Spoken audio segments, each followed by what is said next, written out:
Oregon has undergone a lot of roster changes this offseason, and they've added a lot of bodies to the safety room. Why are they thinking of adding another? I have some theories. Here we go.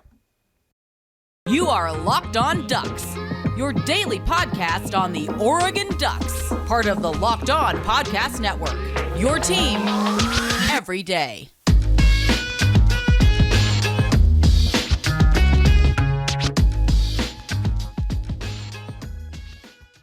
Yes, it is that time once again for Locked On Ducks. I'm your host, Spencer McLaughlin. Thank you so much for making this your first listen or your first view of the day. Part of the Locked On Podcast Network, your number one source to stay up to date with the Ducks, which is why, if you haven't already, please continue to like, comment, subscribe wherever you listen to or watch this show. I thank all of you out there who have done so already. Today's episode is brought to you by FanDuel Sportsbook, official sportsbook of Locked On. Make every moment more. Visit fanduel.com/lockedon to get started. So, a lot of transfers, a lot of newcomers, a lot of roster change after a 10-win season. I think we all kind of expected that. Lanning was coaching with players who were quote-unquote not his guys and such. We all understand that.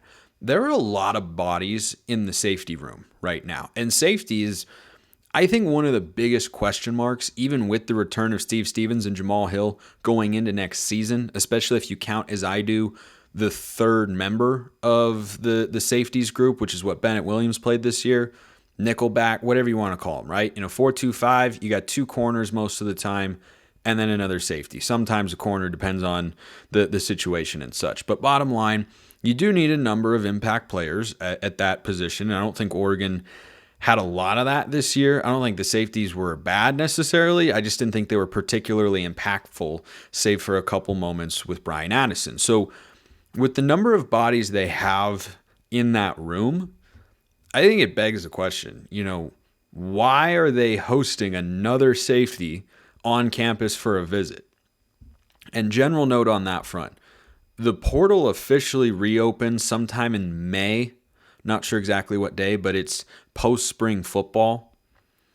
But players could still, in theory, declare. They just couldn't get to campus and, officially switch schools until that time. But portal recruiting, I think, is going to continue as the weeks and months go on leading up to spring football.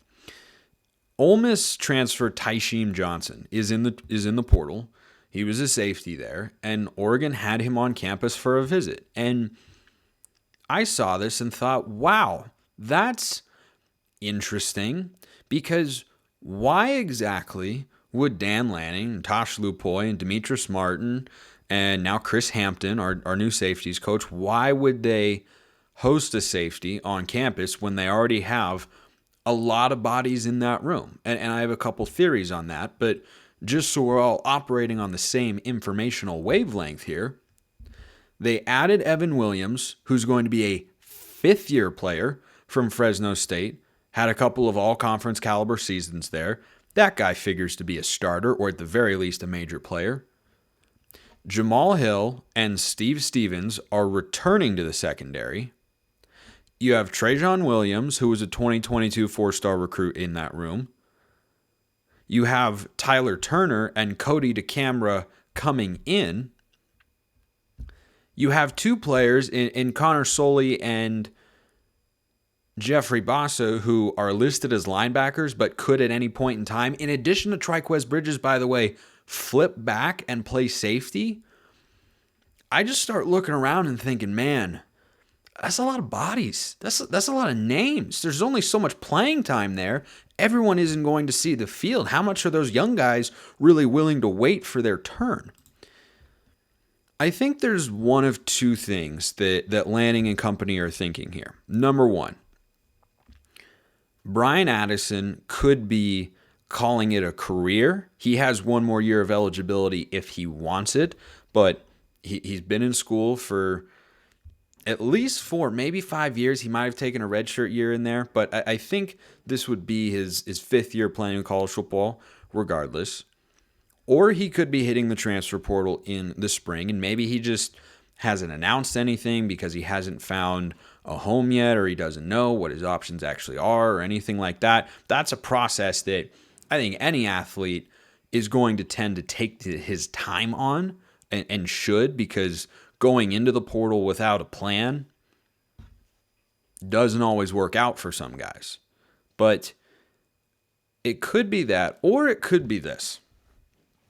And this, to me, seems like the more likely theory, because Addison leaving seems to be 50-50 right now. But you've got two returners who have several years of college football experience under their belts with the Ducks in Jamal Hill and Steve Stevens. Let's say Brian Addison returns. That's 3. You bring in Evan Williams, who's experienced, and you have a bunch of young guys. As you evaluate this safeties position group for the Ducks in 2022, Brian Addison made a couple of really nice plays, but he kind of came and went, you know? And I never felt, and I felt this way all the time with Verone McKinley, like there was a true high-level, high-processing roamer on the back end. A guy who can dissect a route concept, dissect a play, understand his assignment, and go and explode and make a play. McKinley did that a lot in 2021.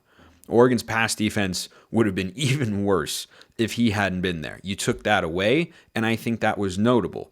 And it's not like Oregon got beat over the top a lot in 2022, but the thing that was lacking was a guy or two who could make high-impact plays consistently. That was McKinley for the last year or two. It was Javon Holland in 2019. That guy is so good. Oh my gosh, that guy is really good. They haven't had that sort of guy. So by bringing in all these different players, by having all these guys available, young guys, older guys, players who are kind of in between.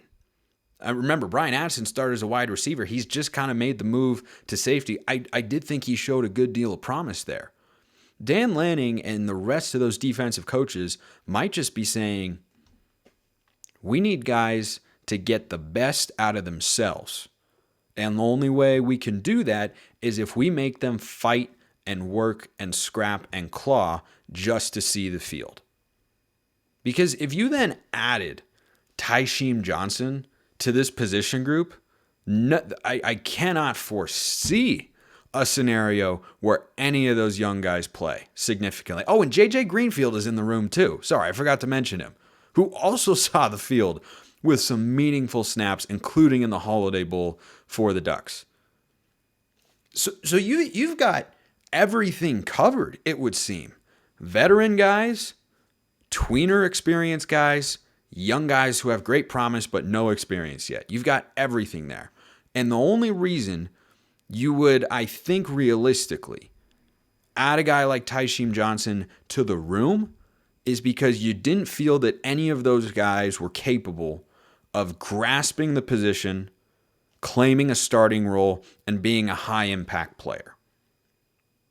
Or you think they have that potential, but they need a little extra push. I don't know that that's a philosophy you want to necessarily utilize a transfer on and add another scholarship, which, as we all know, Oregon is over. Also, just for all of you who have asked many a times about that, which I totally understand, they have to get under 85. They have to be at 85 or fewer scholarships by fall camp, not by the end of spring camp.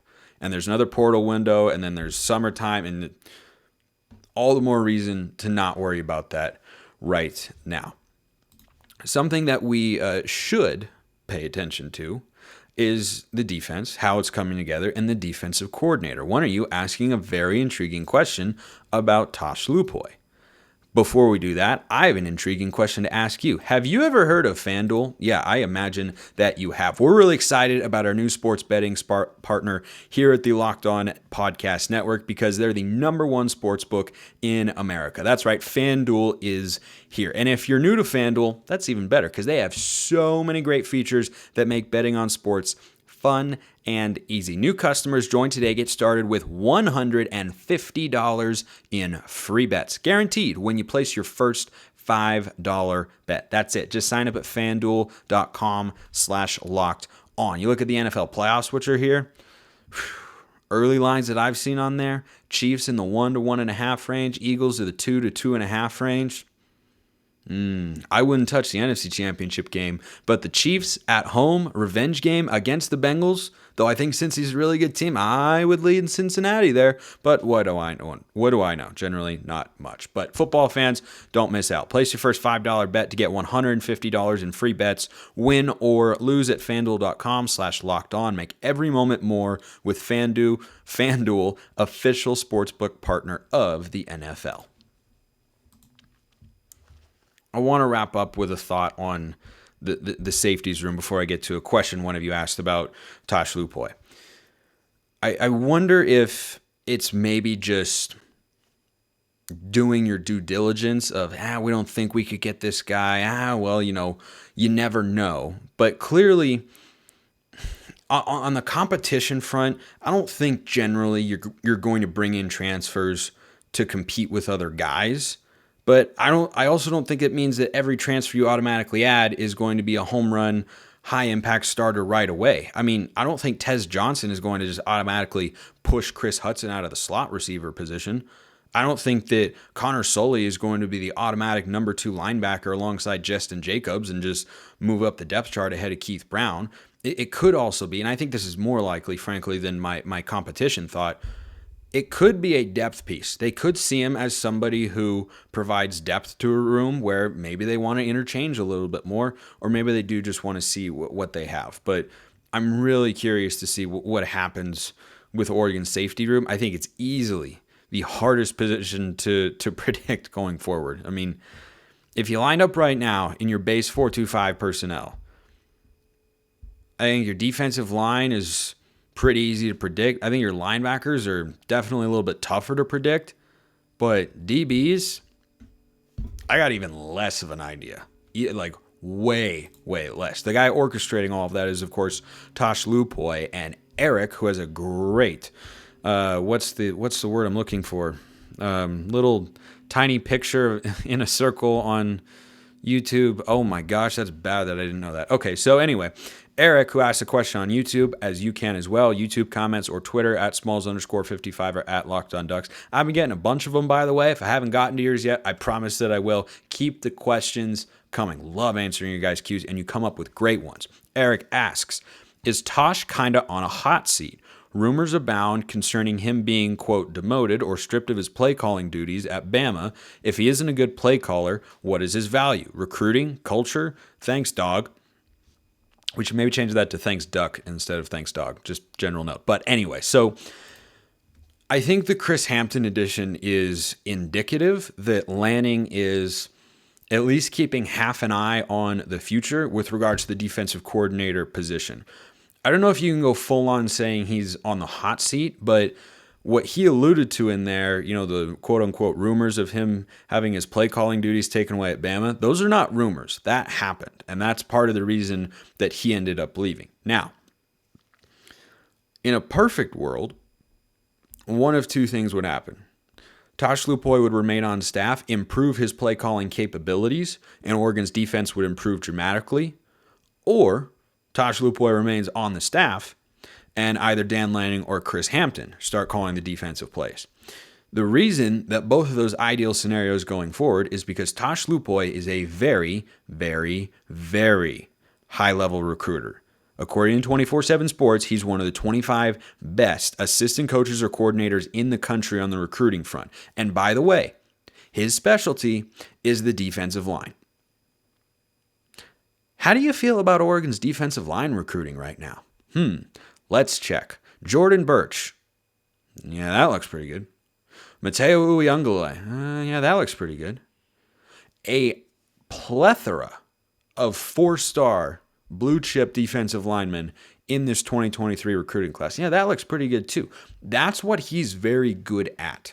And that's certainly, I think, what he brings to the table, at least from what we've seen so far, more so than his X's and O's and his play calling.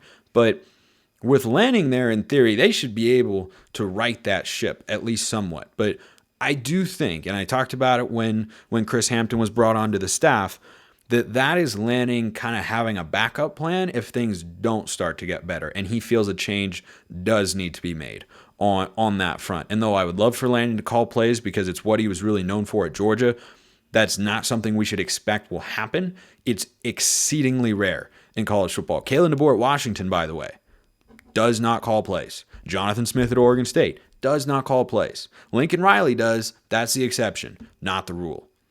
Chip Kelly does. That's the exception, not the rule.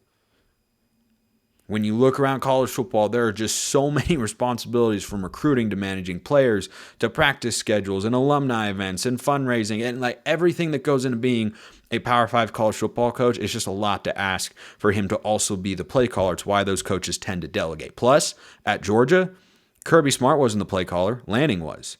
And that's the model that he learned under. Nick Saban, where he was a GA at one point in time, Saban doesn't call the plays on either side of the ball. He's the head coach. He's the CEO, orchestrating kind of from above. So that's what he knows, Lanning that is, and I expect him to continue to do that going forward. But I wouldn't say Tosh is necessarily on the hot seat. I think it's too early for that discussion, but I do think that hire would allow for the warmth of that seat, shall we say, to increase more than most in 2023. I think that's a good way to put it. Not hot seat. I don't think even warm seat, but like maybe just slightly above room temperature. Another question. Andrew Mohrmann, Mohrmann, I don't know. I know who you are, Andrew. Anyway, it's probably not even a consideration, but if Klemm, Adrian Klemm, the offensive line coach, did get the OC job in New England, what would you think of Jeff Schwartz getting hired as his replacement? Mega star and as loyal as they get to the program. It's an interesting thought. I seriously doubt that Lanning would go in that direction. Not that Schwartz isn't necessarily qualified. I mean, he does a lot of broadcasting stuff. I think his X's and O's, that I see in the videos that he posts online anyway, and the detail that he understands for technique and offensive line, I think they're really good. And I think it's a possibility, but I do question, although Lanning is a young coach, and he's taken a lot of other chances on young coaches, right? Carlos Lachlan was kind of an unknown. I think he's a bit older, but Lanning himself is young. Dillingham is young. Will Stein is young. Chris Hampton is not super duper old. Like, I wouldn't say it's the least likely thing in the world. I would be open to it, but the question that I would have, and this is such a big, big part of why I would really like Adrian Klemm to stick around, is the recruiting is paramount at the offensive line. And that's true for most position groups, but some more than others. And at offensive line, sometimes you just need to have guys who are a special kind of athlete, like a Penei Sewell. Or I don't even think Alex Forsyth is a special kind of athlete. His football IQ is like 800 from what I understand. But you look at the guys that Klemm is being able to bring in, maybe the brand power of Oregon and the offensive line success we've had in recent years with guys like Penei Sewell would be enough to allow him to overcome that potential obstacle. But that's a legitimate question to ask for someone who hasn't, to my knowledge, I don't think he's been in the coaching space at the college ranks, to just hop in and make that jump. That would be asking a lot. But ideal scenario here, just keep Adrian Klemm around. And the good news, there is a piece of good news on that front. The report came out that he interviewed for the offensive coordinator job. But here's the good news if you're a Duck fan worried about losing Adrian Klemm to the NFL, which is where he came from, by the way. So I think the interest could be very real on his part, and I totally understand if it is. And I'm someone who would very much like to keep him around. I thought his coaching was great. His recruiting has been excellent. The portal additions have been awesome. He's doing a really, really good job. But here's the good news for Oregon fans at this point in time, subject to change, perhaps depending on when you listen to or watch this show. We heard the report about him interviewing for the Pats OC job. We have not heard anything since. Oftentimes when you're in this space of waiting for news to come out or anticipating to get an announcement about this hire or that player or this, that, and the other thing. Most often, not always, but most often, there is much more smoke before the fire actually breaks out. Kenny Dillingham to Arizona State. Things started to get moving before it actually happened. And we heard just little murmurs, little peeps, little chirps, little things here and there, just like, Dillingham again. We'd heard it before the season even ended.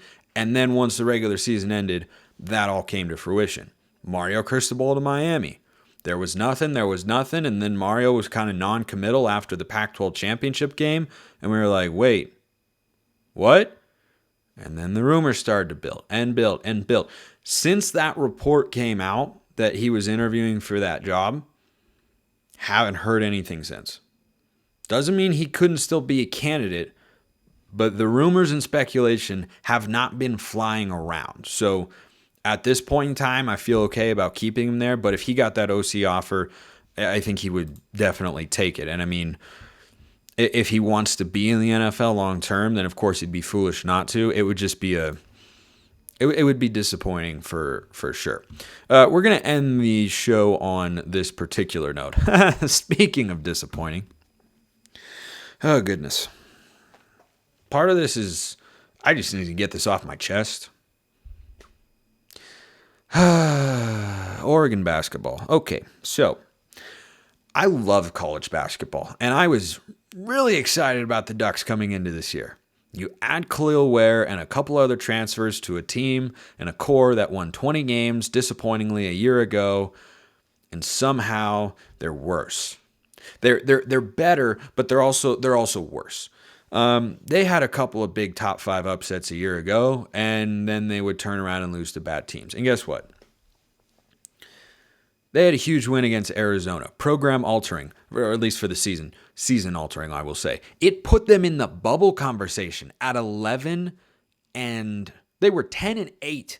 They moved into the bubble conversation. Then they took care of business against a dreadful Cal team. And you thought, oh, maybe. I never sold myself all the way in, or never bought all the way in, because I was like, I don't know. I watched that Arizona State score materialize on my phone, and that was at home. And what do you know? That team against a 1-7, last place, dreadful, miserable, no good Stanford team, laid an egg. Couldn't make enough threes, couldn't get enough stops. And on the other side of things, women's basketball lost a close game to Oregon State. They've now fallen out of the top 25. They should be fine for getting into the NCAA tournament, but I don't know that their ceiling, because of the roster limitations they have. Losing Sedona Prince early in the year was just a killer, just an absolute killer. But both teams are currently unranked, and the women should be able to get in no problem. The men, you just can't keep piling up bad losses like that. And it's just infuriating. Because what I tweeted out after the Arizona game is correct. That's what the team is capable of. That's not a fluke. You look at the talent they have. Look at the players they have. Look at the size, athleticism, defense, inside, outside. They have it, and they just can't put it all together consistently. When they do, they rout, by the end of the game, a top 10 team at home. But when they don't have it, or having an off night, I don't even know what to describe it at this point. It's losing to a bad team. And you can't do that to build a bubble resume. It'll be tournament or bust. Maybe they can pull a rabbit out of the hat, but that'd be